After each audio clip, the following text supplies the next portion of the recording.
ప్రభువునందు ప్రియులకు యేసుక్రీస్తు నామములో శుభములు తెలియచేయుచున్నాం. ఈ దినము హెబ్రోన్ క్యాలెండర్ వాగ్దానము, నా ప్రాణమా యెహోవాను సన్నతించుము. కీర్తనల గ్రంథము 104వ అధ్యాయము 1వ చరణంలో దేవుడు ఈ మాటలు తెలియజేస్తున్నాడు. బహుశా ఈ యొక్క కీర్తన అంతా కూడా సృష్టి క్రమాన్ని బోధిస్తూ ఉంటున్నది.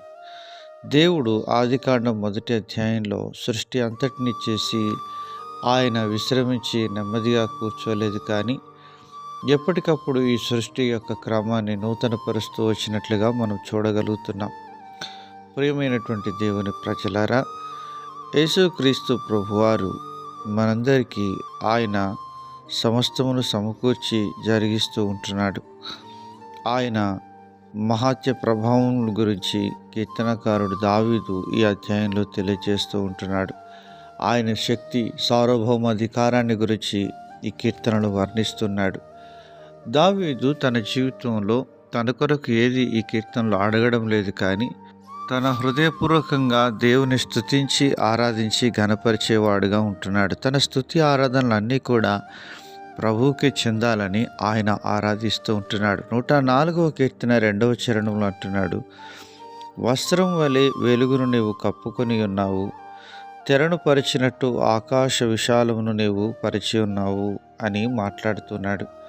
నిజమే, దేవుడు వెలుగును వస్త్రముగా కప్పుకొని ఉన్నాడు అని దేవుని వాక్యంలో రాయబడుతుంది. నిజమే ప్రియులారా, దేవుడు వెలుగై ఉంటున్నాడు అని బైబిల్ సెలవిస్తుంది.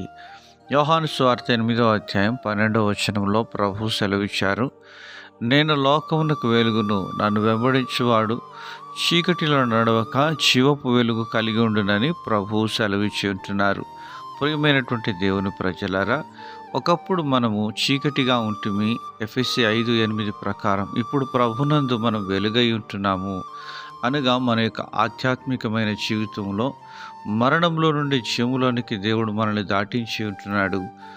మరి అలాంటి స్థితిలో మనము ప్రభువుకు కృతజ్ఞతాస్తుతులు చెల్లించబద్దులమై ఉంటున్నాం. 1 పేతురు రాసిన పత్రిక 2వ అధ్యాయం 9వ వచనంలో, మీరు చీకటిలో నుండి ఆశ్చర్యకరమైన తన వెలుగులోనికి నడిపించిన వారి గుణాతిశయమును ప్రచురం చేయాలని దైవజనుడు పేతురు గారు రాస్తూ ఉంటున్నారు.